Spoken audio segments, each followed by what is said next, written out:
Good evening, everyone. Sat Sri Akal, and welcome to Maja House, Amritsar. This is our home, a private space, but it's a home with a difference because now we've opened it up to the public, and we have discussions here and debates and talk around books, and we invite performers and poets to come and speak to us. Since we opened our doors in March 2018, we've held 4 festivals and really a large number of standalone events. And I'm happy to say that Gurmeet Rai, who's here with us today, was one of, I think she was our first speaker at the very first festival that we had in March 2018.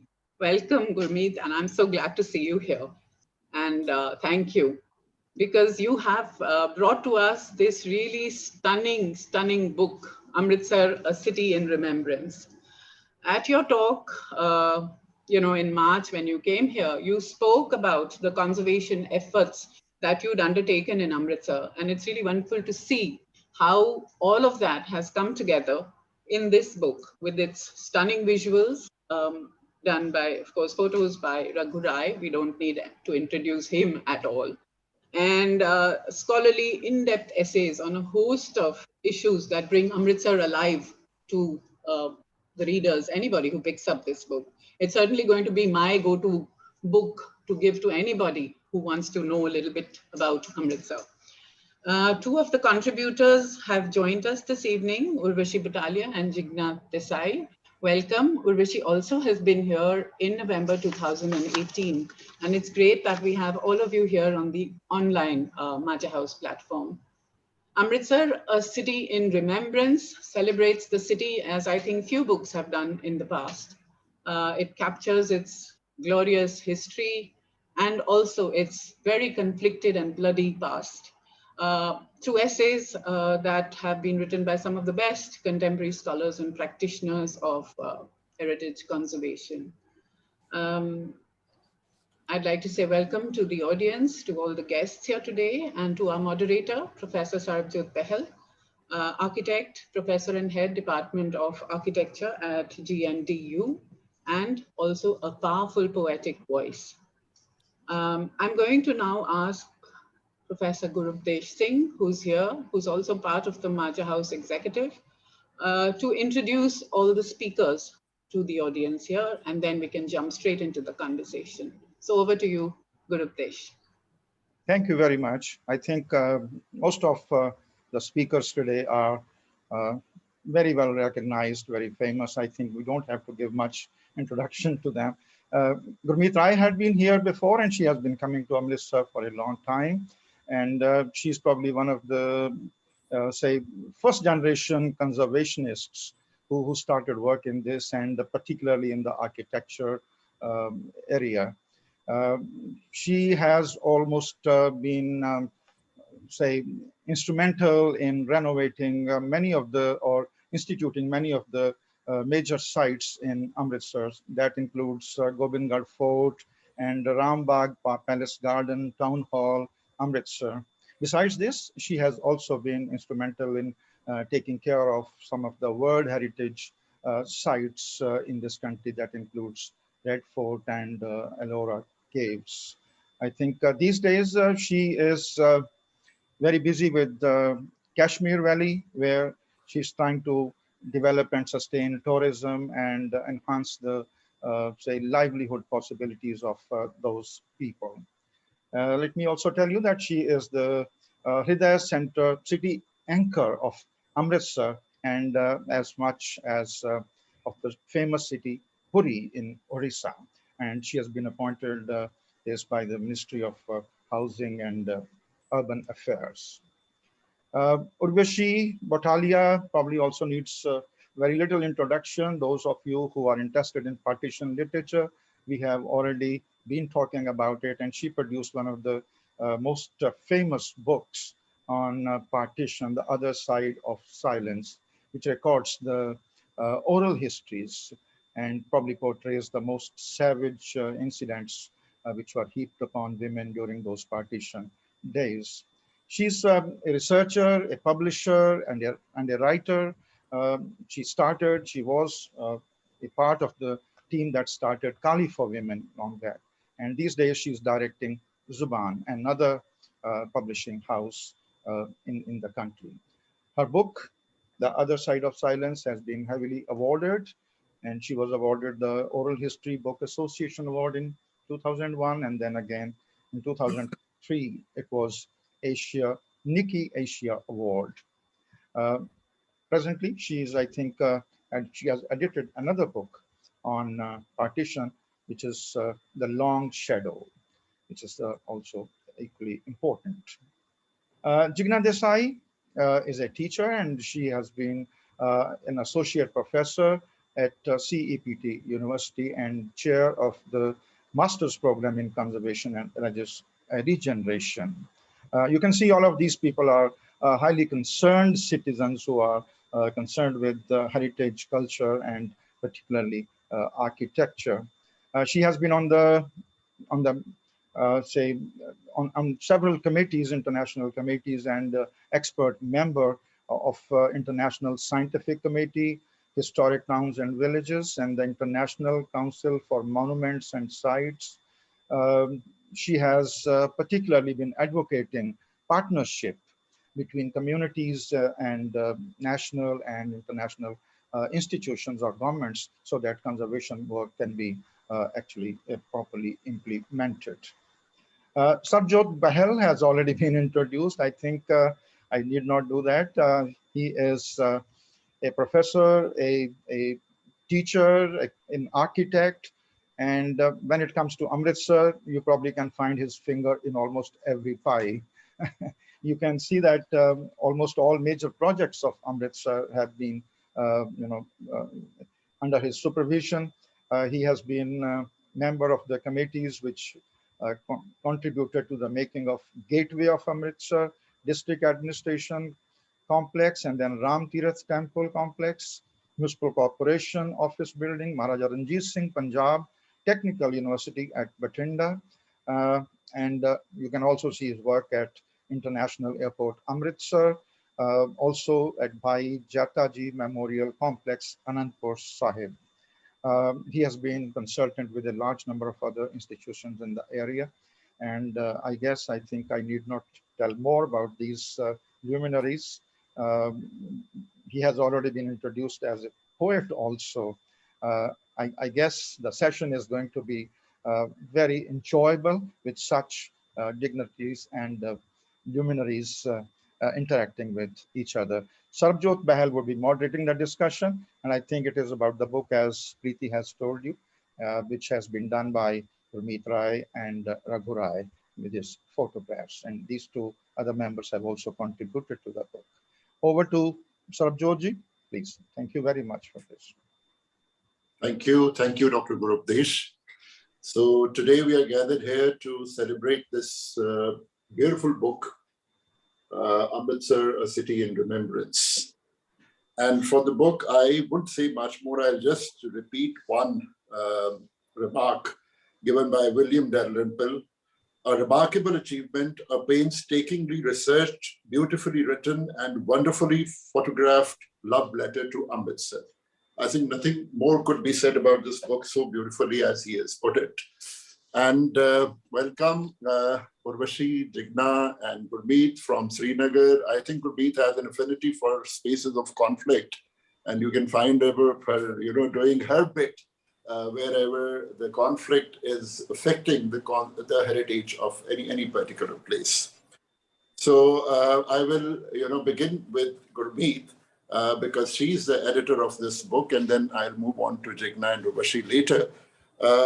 Gurmeet, I was fortunate to be invited to the launch of this book on 6th June in Amritsar at Municipal Corporation. And I just flipped through that book when I got my free copy. Thank you for that invitation. And it was still waiting to be autographed by you. But then, I saw this, it was a visual treat because of course, Raghu Rai's photographs were there.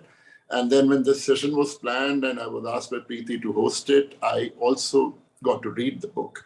I would have read it anyways, but I read this book in preparation for this session, and I found it very captivating also because, as Preeti put it, it is not merely a stereotypical coffee table book, which it was being called at that launch function, but it is a book with great depth.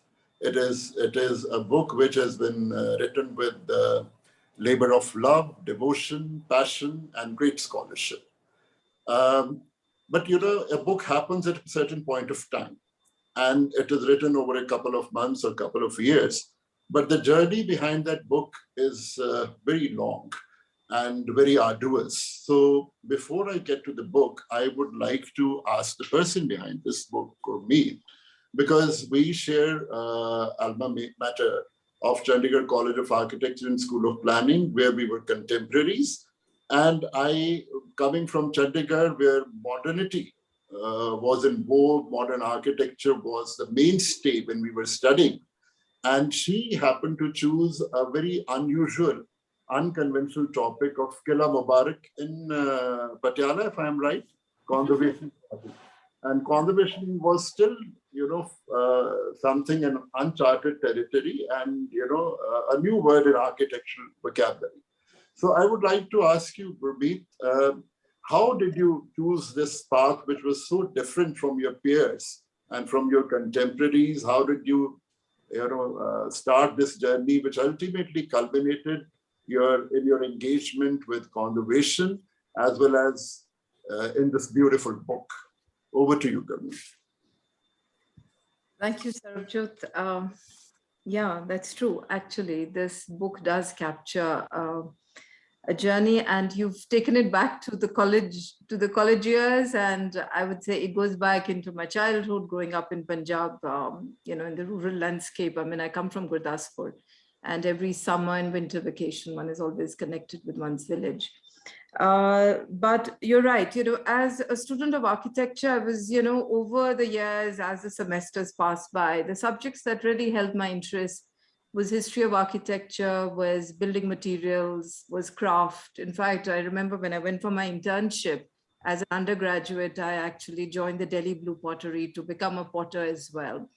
And my undergraduate thesis was also, a road called the Ghat Ki Guni in Jaipur. I was very influenced by the Bauhaus School of Design, that relationship between the artisan and the architect and the designer, and, that particular frame of mind. And so it was kind of, it led me to do my master's 1 year after my undergrad program. And the other very important turning point in my life was when I heard Sir Bernard Fieldon, who was, I consider him as my very important mentor in the conservation studies, who said he was, he was knighted for his work in the York Minster Cathedral. And he was in the Bengal sappers before independence of India, an architect who became a conservation architect, and a die-hard lover of India. And he was responsible for, contributing to the making of the conservation program in the School of Planning and Architecture. I heard him say that he saw himself as a provincial architect because he used to be from Norfolk. And as an internationally acclaimed conservation architect, he always, gravitated towards his home area. Now that gave me an idea that, and it was a time when architects were not into the practice of conservation. You're right, you pointed in that direction. And School of Planning and Architecture was the first university that actually set up this program in 87, and I was in the batch of 89. So for me, it kind of gave me this particular inspiring direction that we need to develop our tools to understand how architects can engage with heritage. What does heritage mean for us? Because we live with it. I mean, the questions were not so formally articulated at that point, but in order to understand what our heritage is to us as a community, I chose to work in Punjab. So my journey in Punjab began in '94 with a public interest litigation when we were trying to protect the entire Kila Mubarak. Only the Androon was protected and not the periphery. And I'm talking about the Kila in Patiala. And subsequently, it hasn't been looking back at all. I've, negotiated the space of activism as a citizen to whom this heritage belongs, because I come from Punjab, and and an architect and a specialist. So it's been that, wide spectrum that I could, move between. So from one monument to another, from one government department to another, to gravitating towards the city of Amritsar for various reasons. I don't want to kind of get into too many details because it can take the entire time of the session. But Amritsar for me has been like a living laboratory. For me, like you said, I tend to gravitate towards contested spaces. I also tend to gravitate towards where there's people, there's vibrancy, there's human emotion, there's memory, there's material culture. I cannot, for the person in me, engage with the beautiful and the monumental.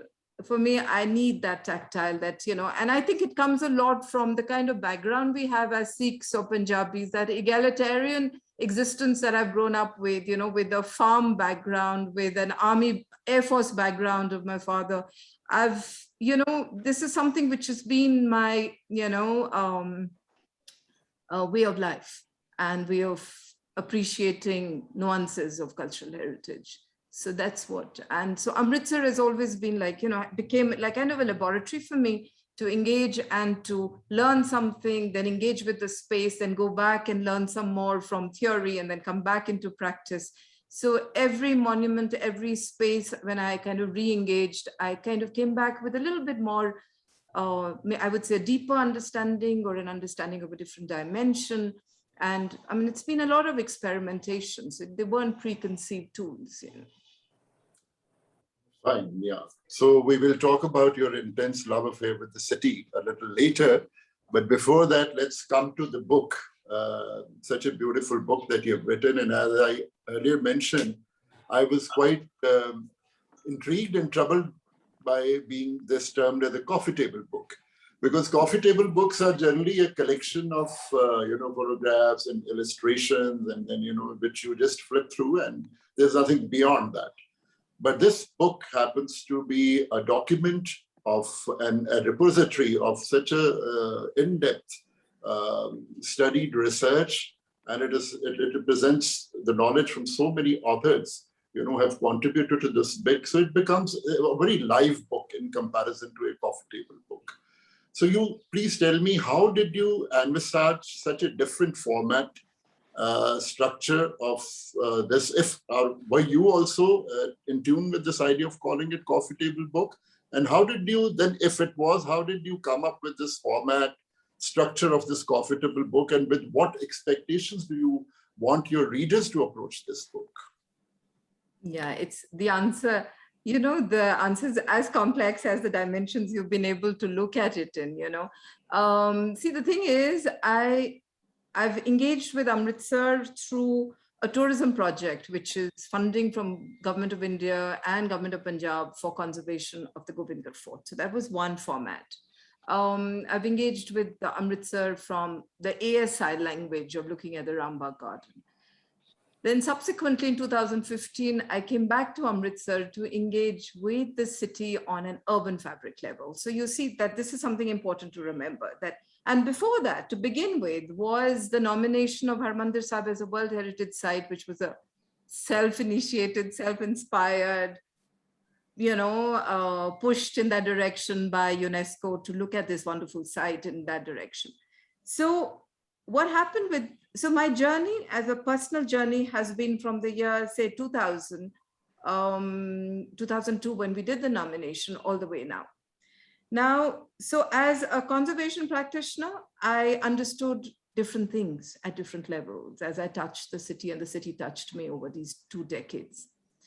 When I was the anchor for the Ministry of Housing and Urban Affairs for Amritsar, I was kind of very, the idea of doing a publication on Amritsar came up a couple of times. And Arvinda ji is familiar with that. It kind of came up, it collapsed, it came up, it collapsed.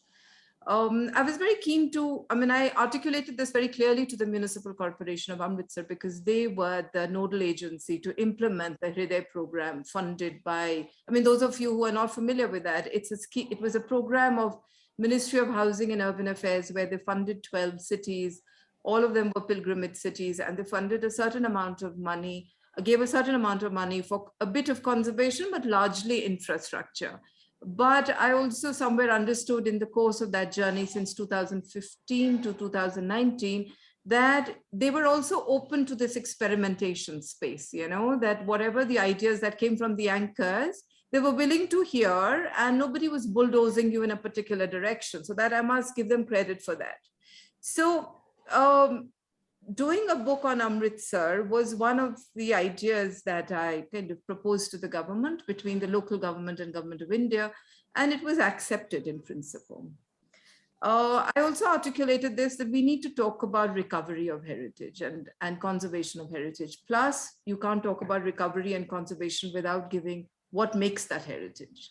So this is something which was a very personal journey. I don't think there were several municipal commissioners who came and who went. There were lots of engineers who were there. There were lots of contractors. I don't think I had a particular person or a group of people who I could brainstorm a lot with, that, look, this is what I'm thinking. So there's a conspiracy theory here, that I was always thinking about it, but I was keeping it inside. It was kind of growing within me. I didn't even discuss it with my husband, with Raghu, that what am I thinking? He didn't know how it is going to all unfold as well. But I was very clear on one thing, that I was very keen to explain, look at Harmandir Sahib, look at the city of Amritsar and see, okay, how does it start? What about Amritsar as a city? Where does it begin? What is the layered narrative? And how can we tell the story of Amritsar through different lenses? Can you do it through theory of, as a trading city, a very important trading center, sitting on this very important cultural route or a trade route? Can you look at a particular period of history through any of the monuments? Can you understand a particular layer of this history through an event? Can you hear this? Can you see the city through some people and their piece of writing? See, there is also parallelly an international platform where conversations on cultural heritage has been growing.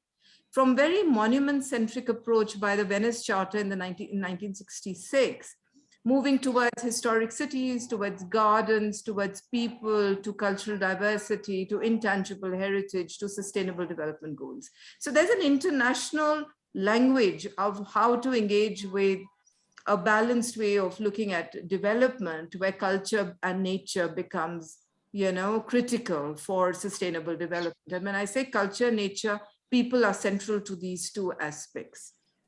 So I was processing this very, very complex matrix of, like I said, me as a person, me as a professional, me as somebody who's gone through these 20 years of journey in the city and kind of, touched different parts of it or aspects of it. So, Raghu and I could never have a discussion as that, because you're right, that in his books, which are pictorial, coffee table sounds a bit strange, because why a coffee table and not a tea table, but whatever. His books are very pictorial, and there's usually the format is that you have an essay that introduces whatever the theme is, and takes you through the complexities and concludes where it needs to conclude. And then you read the photographs and, you experience the visuals. I was on, the way I was thinking while I was curating the book was that we're going to have a visual and, it's going to be multi senses experience. You should be able to hear, imagine, I wouldn't say, touch and smell, and see, and, almost kind of feel that you're walking through time and space and the city as the book unfolds. Visually also, I was very keen to pick up some archival material, a lot from Raghu's own archives, 40 years of his going in and out of Amritsar, and a very passionate Punjabi also. And for him, Harmandir Sahib is kind of the important place to be in, but also to look at archival visual stuff as well. Though we did have limitations because of the COVID period, a lot of archives were shut in Europe, so we couldn't access some of the materials we would have liked. But for me, it was very important that this had to be a jugalbandi. It had to be the multi-dimensional narrative through textual stuff and to text and visuals going parallelly, literally that people experience this city. So local government kept calling it a coffee table book. I also kept nodding. I mean, I've learned how to work with government, but I had my own story too, my own, music that one was creating. Right. So as long as you enjoy the beauty, what's in the name, So coffee table, tea table, or any other beverage that Punjabi households have in the evening on the table.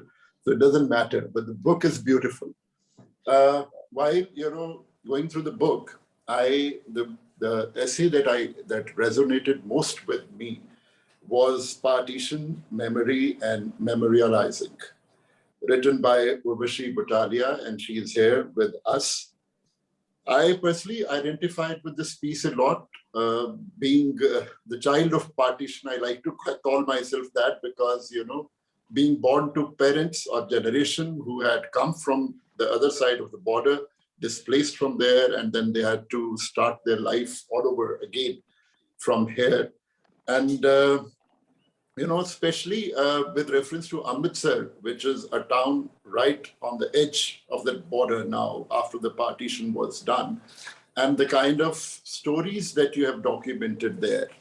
And, some of them are on the brink of bizarre, and they are so touching. And, and I couldn't think of anything else, but I thought that I would ask you to read such kind of a moving piece, an account from what you have written for our readers. Then we can, take it forward about role of such kind of memories in the city building. Please, Urvashi. Thanks, Sarbjot. Do you mind very much if I don't read? I'll just tell the story because the book is a coffee table book. It's a little bit difficult to open it and read with my little laptop. So, yeah, Amritsar really was so much at the time of partition, the place where many people's lives restarted and where many people's lives actually found a closing point for those who were going away. And I try to look at the way the city is remembered using 4 or 5 stories from partition, and I'll tell you only 2 brief ones. The first story that I came across the first time I was in Amritsar doing partition research. So not the first time I visited Amritsar, because I used to live in Ambala in Punjab. I've been there often, but the first time I visited in, I think it was 84 or just after, to do research for partition. And the story reached me long before I actually reached the story. And it was a story that was in a marketplace in Amritsar. I don't even now remember exactly where. And I heard about this man called Mangal Singh. Everybody talked about him. And when I went to the area where he lived, which was a market of electronics and so on, in the Gurdwara, in the shops, at the chai stall, everybody said, you must talk to this man. And the story was that he and his 2 brothers had killed 17 or 18 members of their own family in the partition violence because they were so fearful of attacks, and that the women and children in particular would get abducted, would be raped, would be impregnated, and could not protect themselves. And I was shocked to hear this story because thus far, all the stories I had heard about the violence was always about violence from other people. It was very easy for people to say Hindus blame the Muslims and Muslims blame the Hindus and so on. So thus far, I had only heard those kinds of stories. I hadn't heard any stories about families inflicting violence on their members. I didn't want to go and talk to this man because I thought, he's a murderer and why should I talk to him? But I did go in the end, and I was surprised to meet with somebody who was really a nice, gentle old man who was the only survivor now. His 2 brothers who had been with him in the Gurdwara when they killed the members of their family, which they called Shahidi. They said, oh, Shaheed ho gaye. They weren't willing to say we killed them. And that was another way of, preserving this painful memory and casting it in some other mold. And I found this nice old man who had carried this burden with him and had created a new family after he came after partition. And I asked him what it was like. And he said, and I'll say it in Punjabi, "Ithe jadon assi aaye si na, eh sari jagah ek kore kagas vargi sigi." That it was like a blank sheet of paper. ਤੇ ਉਹਦੇ ਉੱਤੇ ਅਸੀਂ ਆਪਣੀ ਲਾਈਨਾਂ ਖਿੱਚੀਆਂ, ਆਪਣੀ ਜ਼ਿੰਦਗੀਆਂ ਬਣਾਈਆਂ, that kind of thing. And then I asked him, how did you actually forget this burden of grief that you carried, the killing of your own family members? And again, he said something really beautiful, which he said that, if you look around you at the land of Punjab, it's called Sone Ki Chidiya. And again, I'll say it in Punjabi that ਤੁਸੀਂ ਆਪਣੀ ਜ਼ਮੀਨ ਨੂੰ ਦੇਖੋ, ਸਾਡੇ ਪੰਜਾਬ ਨੂੰ ਵੇਖੋ, ਇਹਨੂੰ ਅਸੀਂ ਸੋਨੇ ਦੀ ਚਿੜੀਆ ਕਹਿੰਦੇ ਹਾਂ।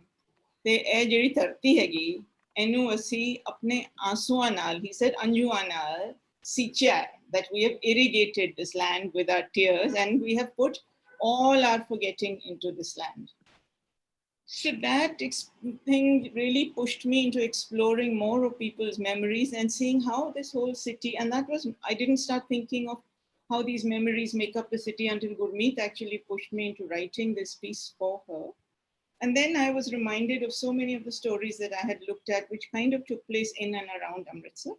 And I'll tell you just one little story more, which was that it was a story that starts in Pakistan with a woman called Kulsum, who had migrated from India, and I don't know from where, to Lahore. And her son wanted to come and visit Amritsar and then Delhi with a delegation of peacemakers. And she didn't want him to go because she thought she carried the experience of partition, and she said, the people will kill you, etc. And then she discovered in a cupboard in her house letters. Actually, no, the stories, I'm sorry, I've told it slightly wrong. I should have read it. Her mother didn't want her to go, want the son to go, but she did, Kulsum did, because she had in the cupboard in her house a set of letters written by her father-in-law and a man called Bedi, who eventually settled in Jalandhar. Between the two of them, they didn't know each other. And Chaudhry Latif, her father-in-law, moved into Bedi's house in Lahore, in Kishan Nagar in Lahore. And Bedi, a school teacher, had left behind all his books and papers in the house and had to move at a day's notice. So in September of 1947, he started writing letters to the occupant of the house. And through these letters, these two men established a really deep and really close friendship. And many, many years later, one set of letters was found by Latif's daughter-in-law, which she used as proof to convince her mother that her son could go to India. And just as a closing, I used this story in my book. I talked about it, and later I found out more about it. One day, the way stories travel, I got a phone call from somebody, a WhatsApp message from someone in Chandigarh, who said, I read this story of yours, and I think the man you're talking about is my grandfather. And she said, we knew nothing about him, but now we've got a whole history. And it was her grandfather. So, this, I think, in a sense, Gurmeet has been talking about the heritage of cities. This too is the heritage of cities. And I think these things are worth really thinking about. Very true, very true. I think memories make such an important part of any heritage, which we tend to brush under the carpet, because partition has been a very difficult experience to remember for many people. Now, in fact, out of your essay only, the next question that flows out of it is that, there's a huge contrast that I have noticed. I went to Lahore in 2014. There's a huge contrast between the people-to-people connect across the borders and the way politics is played out at national and state level in both the countries. And, then we come to the question that if it is so, then how do we really handle these memories in our subconscious and conscious and in our psyche should they be brushed under the carpet, or should they be manifested in something that happens at Wagah every evening? Or can there be a peace prospect out of this tormented past of partition? What is your take on this? Sarbjot, I don't think they can be brushed under the carpet. No matter how much you brush them under the carpet, they will surface and resurface, and they will surface through generations. Now, pretty much all the survivors have gone, but it's not as if the stories have disappeared. So I think they can't be brushed under the carpet. I think that, yes, you're absolutely right that our states and governments want to keep up the rhetoric of enmity. So there is no point trying to talk to them about friendship. I think you're absolutely right that at a people to people level, there is a huge desire for peace and to be able to travel and everything. And I think the only thing that we can do is really to look back at our past and talk about it and talk with each other about it. And that is why, for example, I was so happy to be asked to produce a piece about a difficult history for inclusion in a book which is a celebratory book. You usually don't get that kind of openness that, you know, this history also has a place in something that celebrates a heritage. So I think that that's the important thing. If we recognize that these histories are there and we have to talk about them, because whatever we have gained post-partition, there have also been huge losses. And I don't mean material losses. I mean in human interactions with people and so on. I mean, Amritsar is a city with a wonderful history of a Muslim population. It's been completely wiped out. You know, so something, if we can actually allow memory to enter our lives with maturity and keep up the dialogue, maybe we'll gain something from it. Sure enough. Thank you. And since we are talking about the dynamics of nations, states, cities, their shared history, good or bad, the memories, difficult or pleasant, I would now like to bring in Dr. Jigna Desai, who has addressed this issue with great depth and empathy in her essay, A City That Doesn't Forget, a very telling title, I must say. Tell me, Dr. Jigna, in this post-truth world, you know, where every day the history is being rewritten, the alternative, you know, versions on social media are produced. You know, there are Twitter armies who are doing it on day-to-day basis, which compromise the real, true history, shared history for communities, of nations, of states. And the spaces are being contested, they are being claimed, they are being reclaimed. You see it in Ayodhya, Mathura, even Amritsar for that matter. The politics has overtaken the history. I think it is important to understand as to how the memory and material culture, the tangible and intangible, interact with and respond to each other.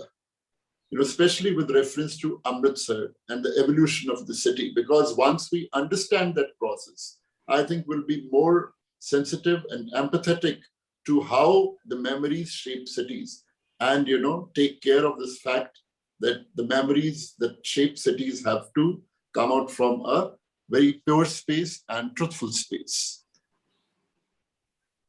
Thank you, Dr. Behl, for, I think it's I'm still kind of getting, what do you say, I'm still trying to reflect upon what Ms. Butalia just said in terms of different memories of people. But let me start by saying that I'm extremely humbled to be in this space. One reason is that I don't have a personal connect to Amritsar.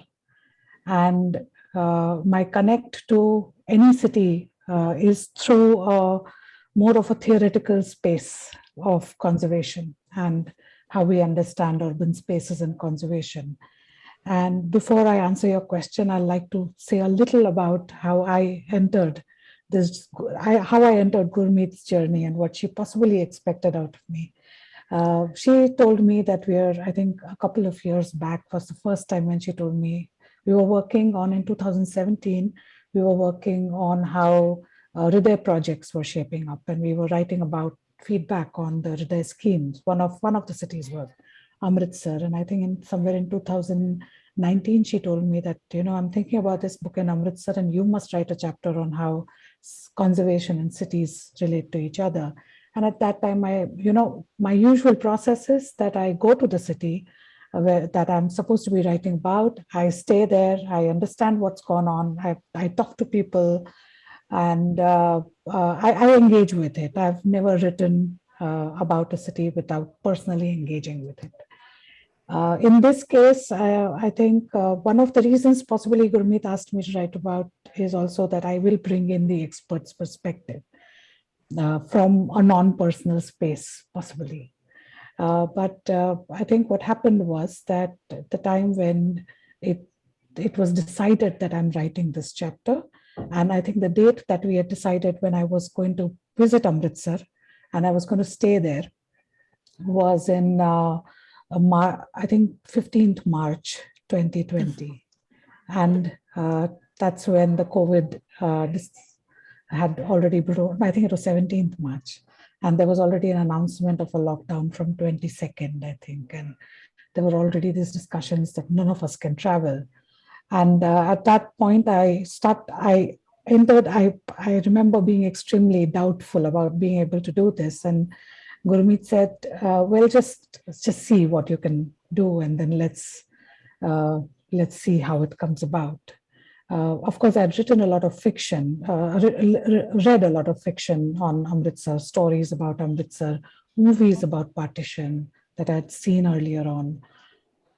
And I think I started writing this just post the protests of citizenship, which was a very important period in in the Indian history. When I started writing it, the Black Lives Matter discussions or the protests had already started, which were protests which were important for the question of identity and memories and spaces that people carve for themselves in countries and cities. And we were all locked down, and I was locked down with a large chunk of literature, fiction, non-fiction, about Amritsar. And for 4 months of that lockdown, I was with the city through its written word. So it became a personal journey for the very simple reason that these questions about how we remember our past, how we claim the right to our past, how right to our citizenship to a place were already there. And I start my chapter with that example of a statue being brought down in England during the Black Lives Matter protest. And one article says that, well, this is erasure of history. And another article that says, well, but this is history. Somebody is claiming their space back, somebody is claiming their identity back, and somebody is claiming their right back. And that itself is history.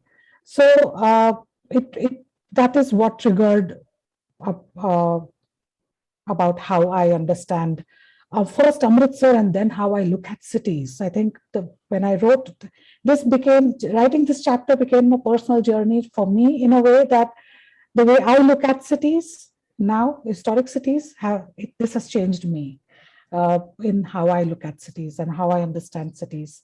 And the fact that now coming to Amritsar, then first thing I did was I started making a timeline in terms of, and I have that timeline with me. Maybe someday we could, of course, with Gurmeet and Urvashi and all the authors, we could do an exhibition on that entire timeline. That can be a fantastic journey of its own. Okay, so what happened first? And then there is a canal that brings in water, and then there's a temple. And that canal is still there in Amritsar. You see that canal. So it leaves its imprint.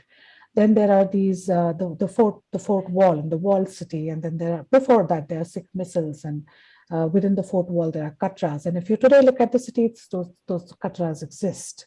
Then there were, during the British period, the histories of violence, the instances of those violence are still embedded in the city. Jallianwala Bagh is still there. Many other histories of protests. I read about the streets where the protests took place, places where meetings took place. All those places are still there. They're still being talked about. Then there's the entire history of partition. And as Ms. Butalia has already talked about, that there is a lot of those memories still embedded in places. The places didn't change as much as the demography changed. The places were reoccupied, and the places may have a lot of history, and that may be a book in itself. That what does Amritsar as a place talk about the history of partition? What are the memories of pre-partition Amritsar left in Amritsar? Then there is the British brought down the fort wall, and I think Gurmeet, in her description of the historic city of Amritsar, in her Hriday plan, and also in her description of the World Heritage narrative, that she brings out that how the fort walls came down and the canals were brought in as a system, and those canals still exist. And I think one of those canals are revived as a part of the Hriday project. And then after that, you'll see the Operation Blue Star. What happened after that? There's a very interesting narrative by Mark Tully on what happened after Operation Blue. Of course, during it, but after it, when the reconstruction took place, that there was attempt by the government to reconstruct it through the PWD department, but the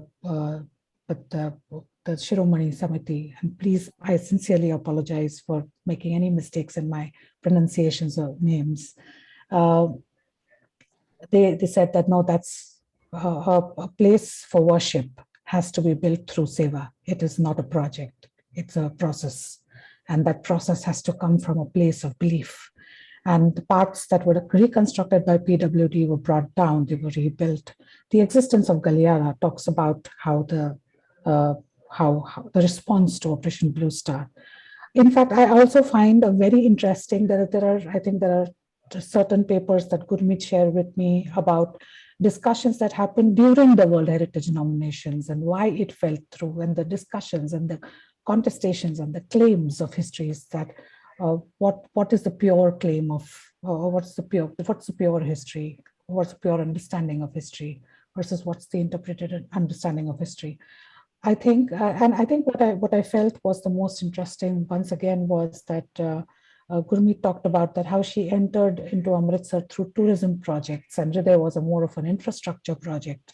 But in all these projects, she talks about the question of reconciliation, and that each of these parts of histories that are embedded in the city, and what Ms. Butalia also talked about, that if we are open to talk about these things, if we are open to discuss these things, if we are open to conserve them for these discussions, for the purpose of these discussions, there is a possibility of reconciliation that is possible. And I think it is all of this together that it's that place for me. This chapter came from that place, that it's the time that I spent with Amritsar virtually, not physically.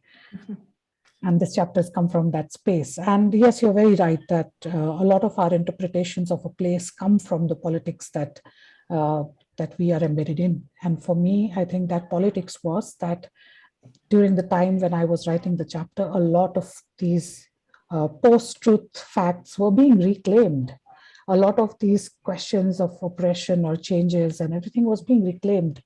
And cities, I think, whether it is Amritsar, and I think we were talking about, with Gurmeet, I was talking about it, that there could be a very interesting discussion about Amritsar and Ahmedabad, because that's the same thing that I've studied Ahmedabad in detail, very personally, being in the place.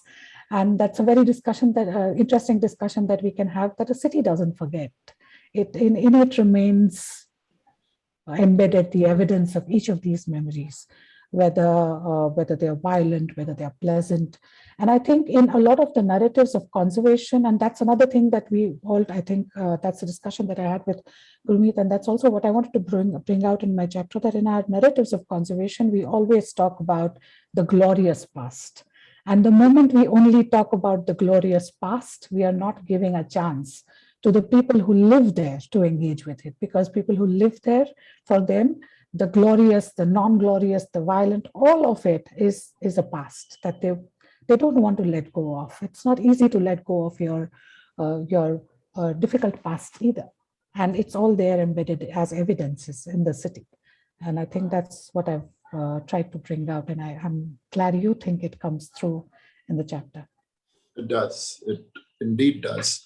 And thank you for sharing this. And you have touched quite a few raw nerves in the process of, talking about your chapter.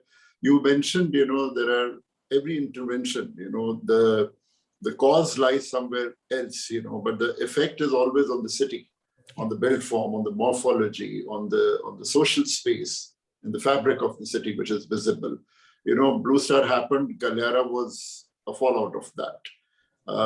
I remember someone telling me that the solution lies somewhere else, but we end up always, it's an horseman approach that, whenever there's a protest or something happens, you demolish the heritage. Yeah. And so, Gurmeet, I would like to take the same discussion forward, which Jigna has just started. After Blue Star, all these interventions, they brought in irrevocable mutations in the city fabric. Kalyara happened, then an extension to that, Plaza happened, Entrance Plaza project, then Heritage Street happened. And you being engaged with conservation from a very different space, I know. You did Gobindgarh also, which is another raw nerve as far as you're concerned, and you had done it with a very different, perspective. And all these, you have written an essay also on Harmandir Sahib and the city of Amritsar. The first essay of the book points to that, which is again a very, very, important and sensitive topic in the sense that in my own lifetime, I have seen all vicinity around Golden Temple and the meaning of the shrine, because of those changes, changing so much for the residents of city. The whole meaning changes when all these changes, physical changes are made. It affects the social, emotional, spiritual meaning of the space also. As a child, if I were to go to Golden Temple, I remember we would go up to Logar in a rickshaw, then we would walk down through the narrow meandering streets. And, suddenly there'll be this formally ordered huge space we'll enter into. And the experience would be completely different, Now, because as you proceed through a 60 feet wide Hal Bazaar, it is quite in contrast to that. You come to Heritage Street, then Entrance Plaza, and then you have Golden Temple in front of you. So I'll not go into a very detailed deliberations on this. I just want to ask, Gurmeet, how do you feel this loss of heritage has changed the relationship of the shrine with the city in physical as well as social sense? There's been so much loss, Sarbjot, but especially as architects, as conservation architects, when you know what has been lost, it's very difficult to live with it. And I think as a professional, if it means a lot to you, even on a personal level, it can make you a very bitter person. So whether you're an activist or you become a bitter person is something, as activists, one tends to fall into that.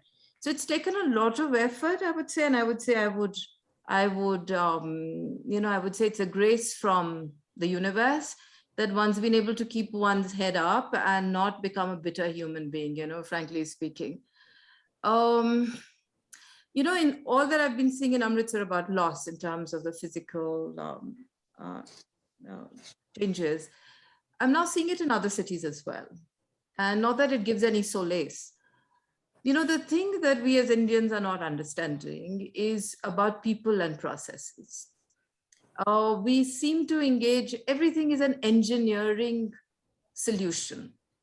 And that's making us into very, very insensitive society, because that's not where, the reason why why heritage resonates with you, because somewhere you're looking for a certain quality of existence, which kind of helps you reach a higher level of a human experience, the kind of interventions. Now, I tried my hardest to convince myself that the Galiara was okay when I was doing the World Heritage nomination, because theoretically one said, okay, it absorbs all the, all infrastructure related to risk preparedness, disaster management. You've got, your fire lines, you'll have ambulances moving, you'll have, also you need toilets for visitors and all that. So and there's a green buffer. So, one tried the hardest to convince oneself and not feel down and out that what one has lost, Heritage Street, unfortunately, is another story altogether, because, we needed traffic calming, but unfortunately it's trivialized the space. And I don't want to, it's not that people think you're being political or something. Trying to, when you're talking about your rights, your culture and all that, you can't help but be in the political space.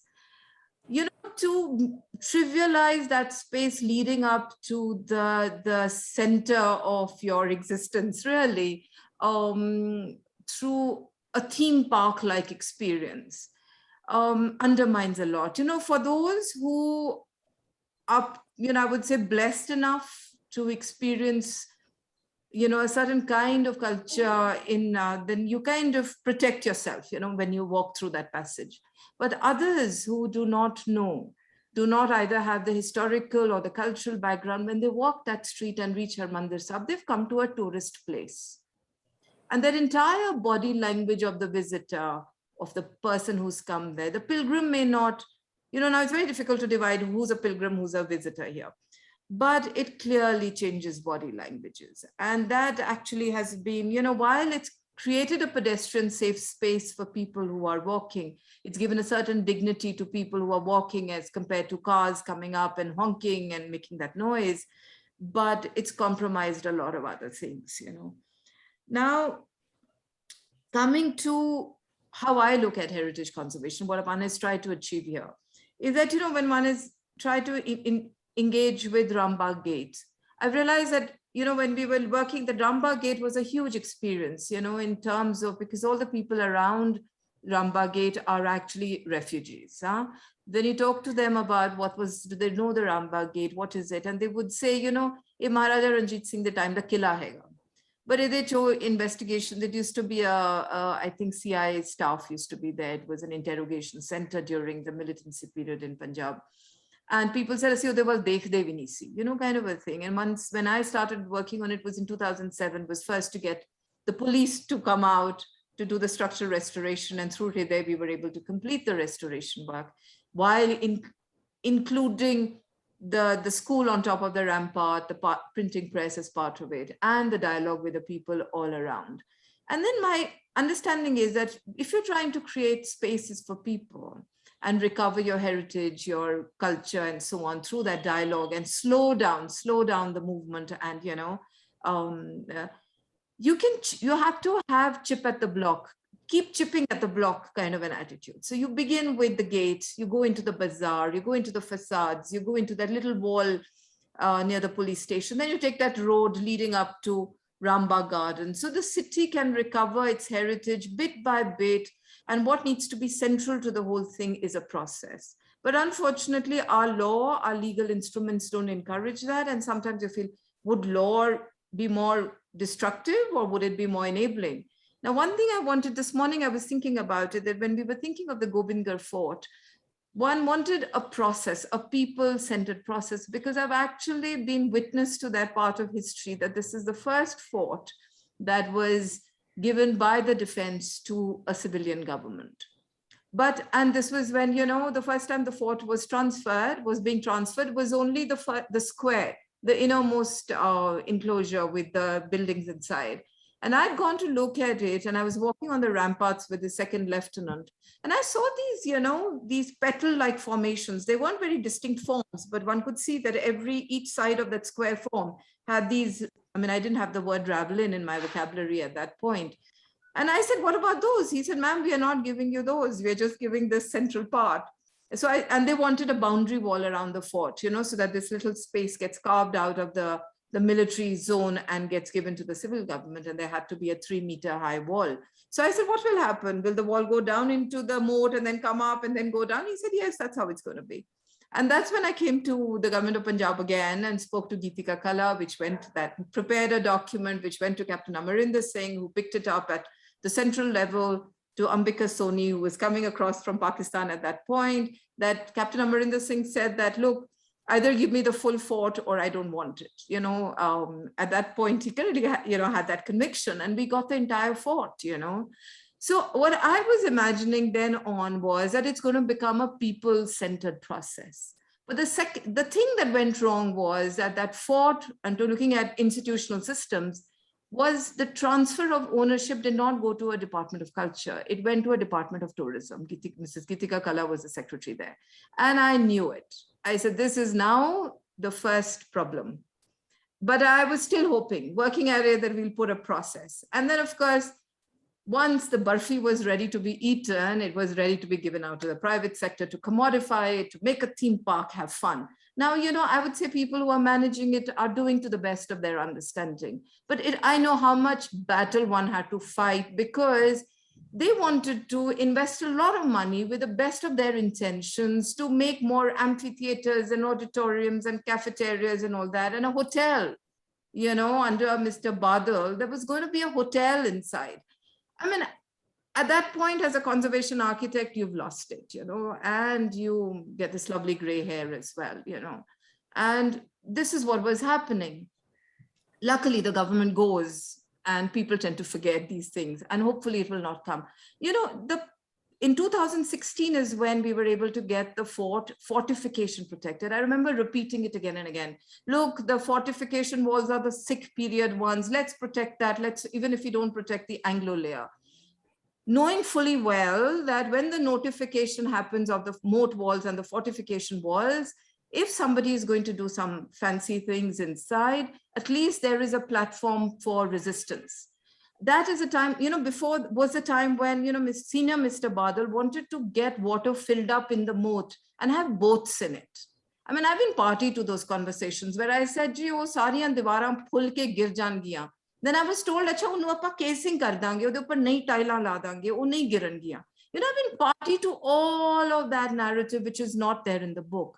But it was, it's like, you're hanging in there for your dear life and the monument's dear life, So what I really wanted was a lot of the entire process of conservation should be a parallel exercise. It took 10 years where the communities are spoken to, school children come in, the narrative of capturing history and interpretation happens, which is with community.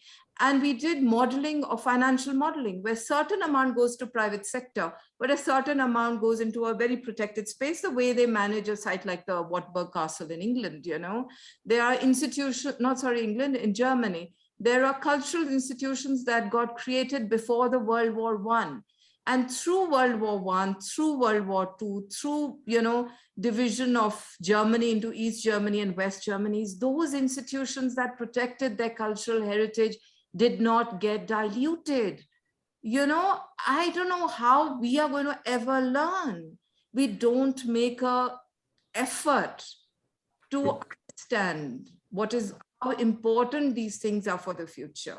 It's not about brick and mortar here. What do those buildings represent, for a community? The point is, I would say I've done what I could do in a lifetime, really, because, but I'm hoping, the whole reason of doing the book was also to capture the process. And hoping, for instance, in the case of Gobindgarh Fort, it had a lot of water bodies all around. When you look at the map of, there's one map that I use again and again in this book, is an 1870s map, which we got from the Royal Geographic Society. That is a very, very important document. It happened to me even in the case of preparing a management plan for the Red Fort as well. You look at the Gobindgarh Fort and you see these water bodies all around. You look at the map of today and the satellite image of Amritsar, and you see all this undeveloped, brushy, marshy land around Gobindgarh even today. So then what do you think? Now, I've put one plan that we put as part of the Hriday program, which is we need to work with water, and central to our learning is what we learn from Abani, which is, there are a lot of things I can go back and forth on. Now, if Pavan Guru Pani Pita Mata Tat Mahat, If this land, the air, the water is central to your culture, you've got to protect it, whether you're in the 19th century or in the 20th century or in the 21st century. So in the Hriday plan, beyond my mandate, we actually said, we need to do water management, storm water management, which was to be on the periphery of the walled city. The water can be then taken into this land around Govindgarh Fort. It could become an eco park where we ensure that that water goes into the ground and recharges the groundwater. Every chapter, my brief to every and request to every contributor in the book was, heritage is not about just yesterday. You get your inspiration from yesterday, but all of us can contribute to it. And heritage is today, heritage is in the process of making, heritage is something which will be done tomorrow as well. But what is the commonality? The commonality is the principles and the process. And Sikh tradition teaches you beautifully. And that's what I try to capture in the first chapter as well. And that's what I try to sum up in the end as well. The principles of Gurmata, the principles of Seva, the principles of recognizing elements of nature, collective action, all of that needs to inform how we engage with our city of Amritsar. You know, the point is, this is something which I mentioned many times, that you look at the medieval cities, you have the palaces and the forts in the center. Amritsar is a unique city where Harmandir Sahib is in the center. And you know, when we were doing the nomination dossier for Darbar Sahib, I was looking at it from the criteria 2 and 3 or 3 and 4, I forget, which is more to do with the architecture and so on. And then the team, and you know, it was a person who was with a finance background, who was part of this team, who said, Gurmeet, central to Harmandir Sahib is the Guru Granth Sahib. And central to the Guru, and that's the philosophy that life is revolving around. So the nomination of Harmandir Sahib as a World Heritage Site needs to be anchored. That's something which came from my sociologist professor, Dr. Sabyasachi as well, is about intangible heritage, which is the criteria 6, which is the Guru Granth Sahib itself. Now, whatever we inspire or aspire to do, so with Harmandir Sahib, with the shrine holding Guru Granth Sahib, with the water as the boundary and the seamlessly the way the city sat around it, to how people have through time rallied around the site, inspired from that Amrit Sarovar, immersing within that Sarovar is immersing yourself into the Guru. And then when you engage with the physical space of that city, how can you disconnect from that narrative? And that's what I've tried to bring out in the book. And I also say that, you know, what we've also tried to explain here through that whole process is we need to decolonize the way we engage with our heritage, the tools we use about conservation, about our conversations with people, and nothing inspires more than the writings in the Guru Granth Sahib. And that's where I try to come, though I am not a specialist in Gurbani. I can't even read and write Gurmukhi well enough. But iniya gallan te mere kan vich payiyan ne, while I've spent 20 years in Amritsar, that has shaped me up as a conservation architect.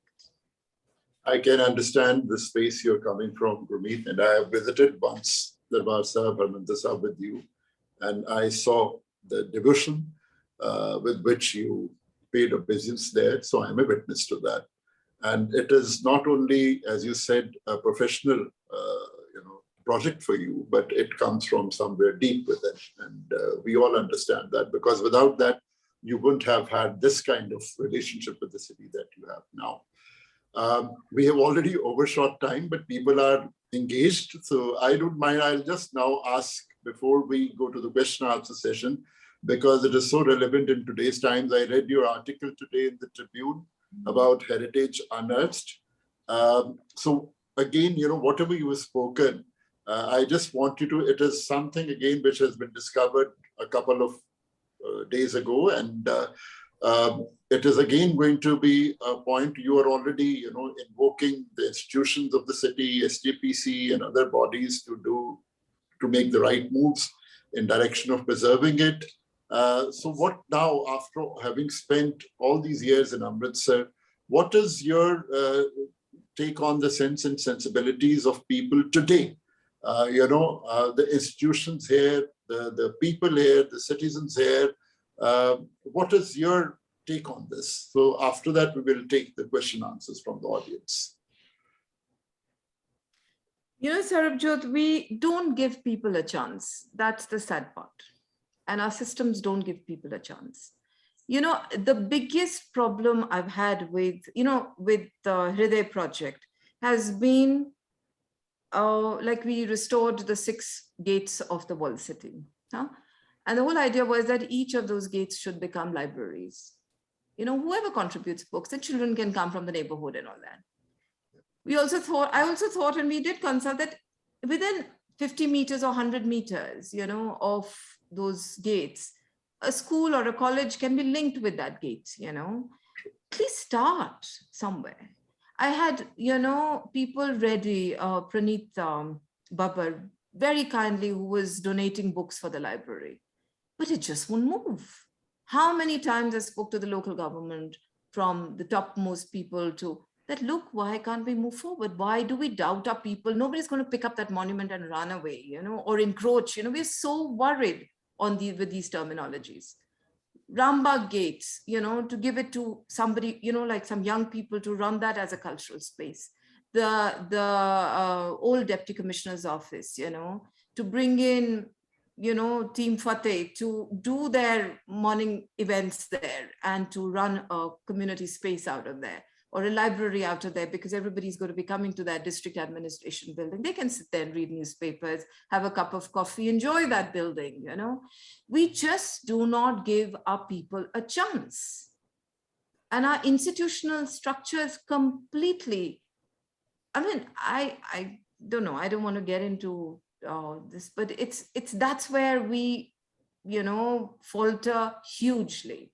And we're not ready to learn either. So we've got this, and that's why in this book, in the Rambagh Garden book, we bring out the narrative of how transformation of a monument is actually telling you this about how people get subjugated, and how the municipal corporation comes in during the British period and all of that. If the monument can be transformed to subjugate a people, the monument can be used to empower people as well. So, but the point is, who's giving people a chance? True. And that's why. Yeah, get your point. So I think now we can move on to the question answer session. And in fact, there are more observations, less questions, but I would start with some questions, which I think you can answer, because it's about the human heritage of Amritsar. It is by Piyush Rawal, and Piyush asks, does your book touch upon the connection of Amritsar with progressive writers movement with respect to writers such as Faiz, Manto, Krishan Chandra, etc.? Gurmeet? Yes, it does. There is a chapter on writers, poets, and philosophers, and that was very important for me. Again, I'm no poet, I'm no writer like that.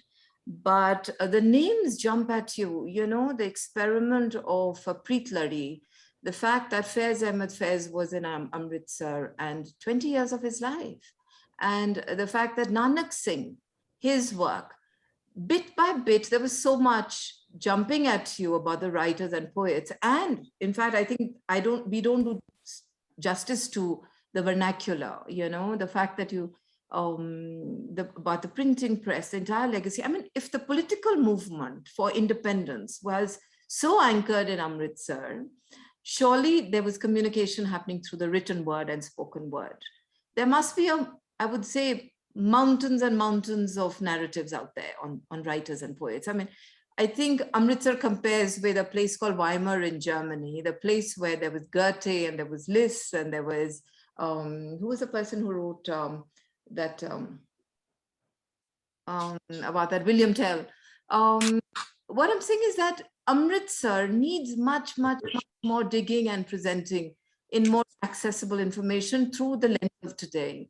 And so we do have a chapter on the writers and poets, and but like I said, that there needs to be much more in that. And we work, and even in Project in Space, we wanted the old Deputy Commissioner's office, which is a building by Bhai Ram Singh, to commemorate the writers and poets of Amritsar in that building, and Bhai Ram Singh himself through a gallery, because I believe his family is still there in Amritsar, and there are documentation, some drawings from in a very bad condition, I believe. So, I mean, for me, it's very important to pick up a layer of history and a narrative of history, and it must get connected to a physical space. People should be able to experience it and not just be, you know, kind of kept within a book itself. True that.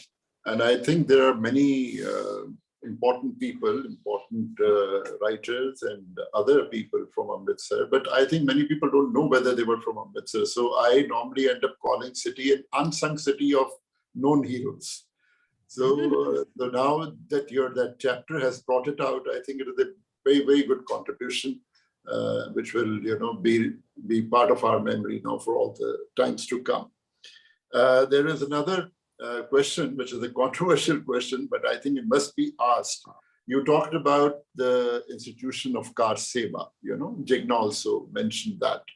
But the question, I'll read it straight away. What do you have to say about Babas taking up Kar Seva without any knowledge about heritage? Can you, as a conservationist, intervene? You know, I think Kar Seva is a very, very powerful institution. And I experienced that with Baba Kirtan Singh of Tarnadal. He was heading, when we did a small restoration project of this very, very significant building called Guru Ki Masjid in Sri Hargobindpur. And there was a Nihang Singh, it's a mosque built by Guru Hargobind Singh. And when I went there and I met the Nihang Singh, and I'm giving you an answer through this anecdote so that you kind of make the dots connect for yourself. The Nihang Singh there said, Ki ji, this Rani tusi kar sakde, you'll have to go and speak to Baba Kirtan Singh. And I went to see him in Baba Bakala with all these Nihang Singhs, and we're talking about 20 years ago. And Babaji told me, he heard me out and all that, and he said, he said, oh, pind asi avange us din te tusi utthe aayo. Sri Hargobindpur. Now here with my anglicized Punjabi and all that stuff, and here lots of, trying to understand and all that, but at no point he made me feel very comfortable without, So we went to that village, and I saw him sitting on a manji with lots of people, pind de bande, aledwale, Nihang Singhs and all that. And then Babaji tells the people that a Bibi aayi hai and she wants to do this restoration work. And he used the word ki wo repair karna, jada bhi unhone Punjabi, he explained it. And then he said, so he told me, one thing he told me before we met there, he said, oh, seva naal karna hai, oh, majdoori naal nahi karna ho kam. And I was wondering, oh my God, I have to use lime, I have to do it the right way. And he's telling me, seva naal karna hai, what is his expectation? Then he told me so he's telling the people how it needs to be done. And I write about this in this book towards the last chapter as well. He tells me, he said, har din, ek hafte ch ek din, ek pind vichon, inne bande, tractor trolley, which they will come to the site. You will give diesel for the tractor trolley and you will run a langar there. They will come and do seva there through the day, and it will be one day in the week for each village around Sri Hargobindpur. But he said, Jira come to see where you need specialized work, you get your mistries, you get your material and all that. But the semi-skilled, unskilled type of work, he said, will happen with seva, and you have to learn the langar. So I was very excited. For me, it was an adventure space.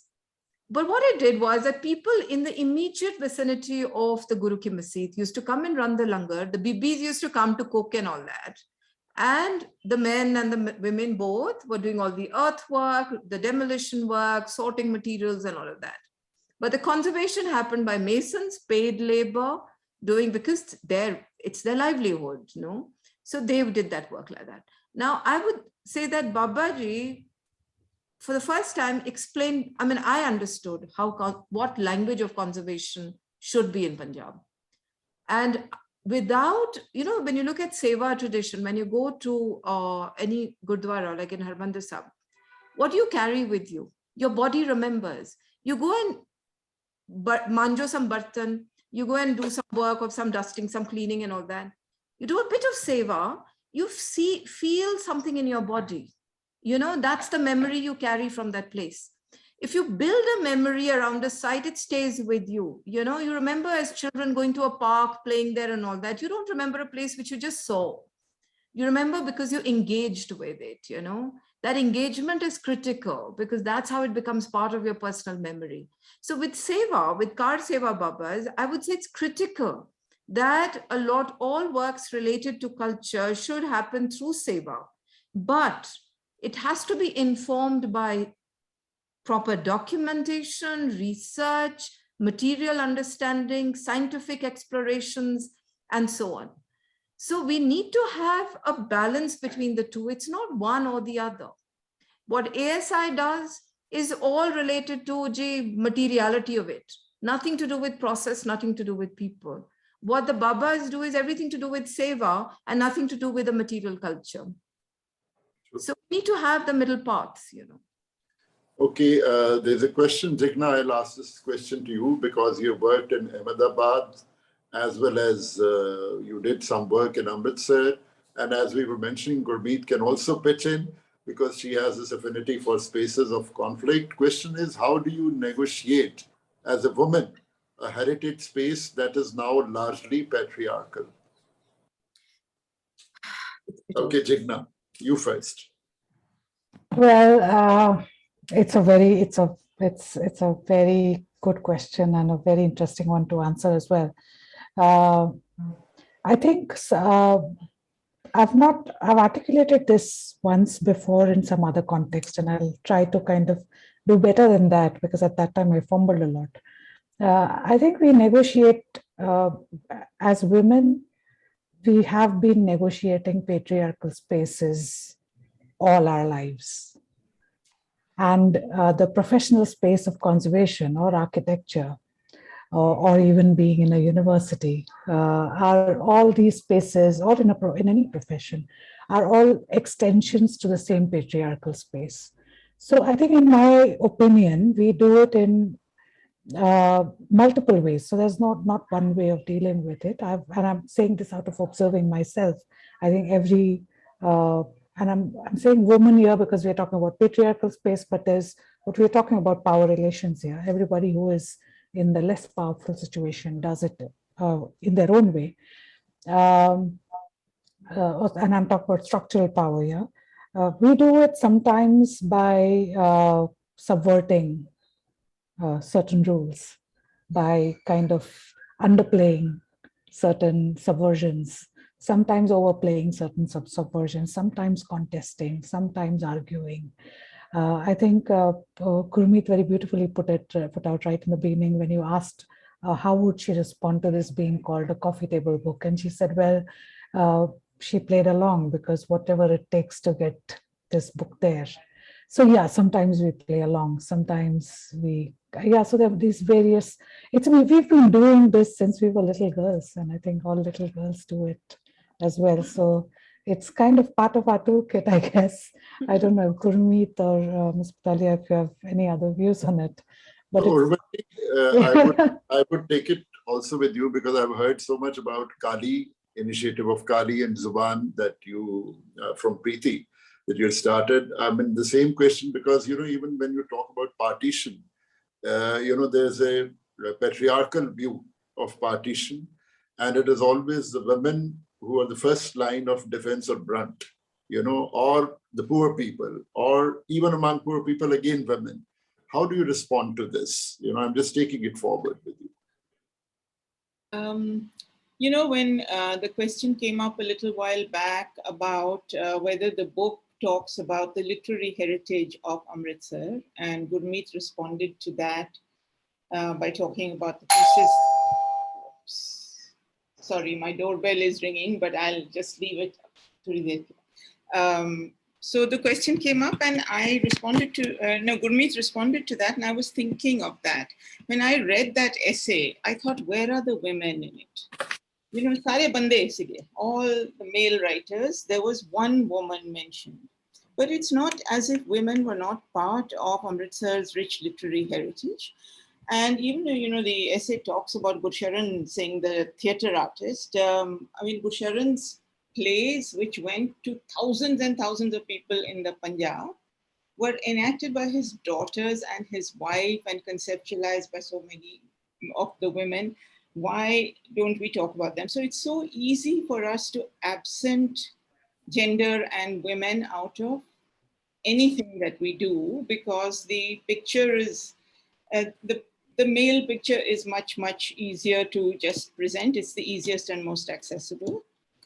And I would say that what Jigna is saying, which is that you sometimes negotiate with it and you sometimes battle it, true enough, but at the expense of sounding like a stuck record. I would say that you actually always have to insist on a perspective that is inclusive of gender, because once you adopt that prism, it's going to let you see so many other forms of marginalization. In Amritsar's history, for example, in the whole history of the Punjab during partition, Dalits play a major role. In Amritsar's history, how different areas of Amritsar got reconstituted post-partition, and the areas which got, where Dalit populations were there in large numbers and so on, but nobody really talks about the role caste plays. So I think it's not only about a setup which is patriarchal, it is also a setup which is privileged and majoritarian and does not see those who occupy the margins. And that has to be battled at every step.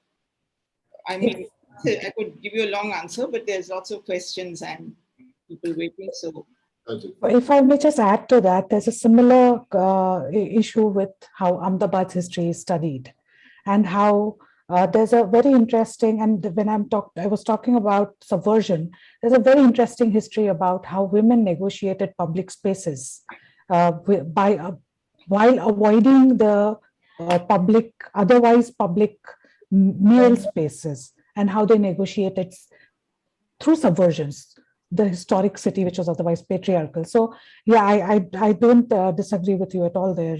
I think that is, these are the narratives that need to be brought out, including the narratives of caste systems that are there in all cities, including Ahmedabad. Jigna, what Gurmeet was pointing out about involving people in the discussions. Yeah. I mean, that is such an important aspect. And to ensure that when you're involving people, you take everybody into account. You take in women, you take in lower caste, you take in trans people. That's when you get a much more nuanced and richer understanding.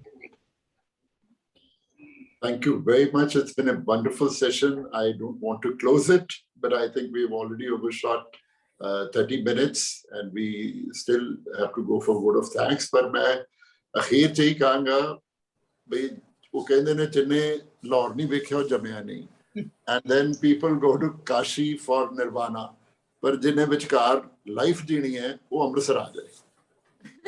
Person who wants to live life should come to Amritsar. जम्मन दी लाहौर चला जाए, nirvana लैन ली काशी जा सकता. So I think, Gurmeet, we will not let you hang your shoes. You said that you have done what you could do in a lifetime, but there are miles to go before you sleep. And same goes for Jigna, you too. And Urvashi, of course, is a born fighter. So she's not in any case mentioned hanging up boots so far. So thank you very much for this lovely session. And I will now give it over to Indu for presenting the word of thanks. Thank you. Thank you, Sarbjot. Thank you. Thank you.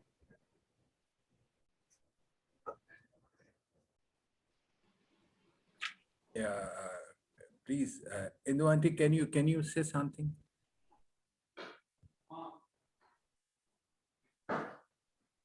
I think probably there's some problem with the audio.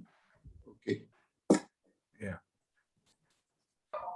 Okay. So then I'll do the needful. Gurmeet, Jigna, Urvashi, I've already thanked you, but I can't thank you enough. So thank you very much for being with us.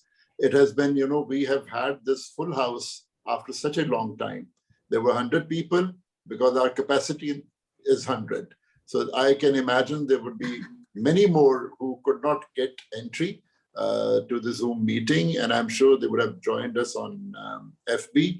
And thank you very much for your insights, for putting your heart out, your heart aches, your heart burns, sharing everything with us. good and bad. And looking forward to another interaction with all of you once again somewhere in future, because it is never enough talking to you people. Thank you very much. And thank you, Preeti, for creating this opportunity for all of us. Thank you all the hosts, co-hosts, technical hosts, Arvinder ji, Gugu ji, and everyone on board who have made this happen, and conducted this session. Thank you very much, all of you, and good night. Thank you. Thank you.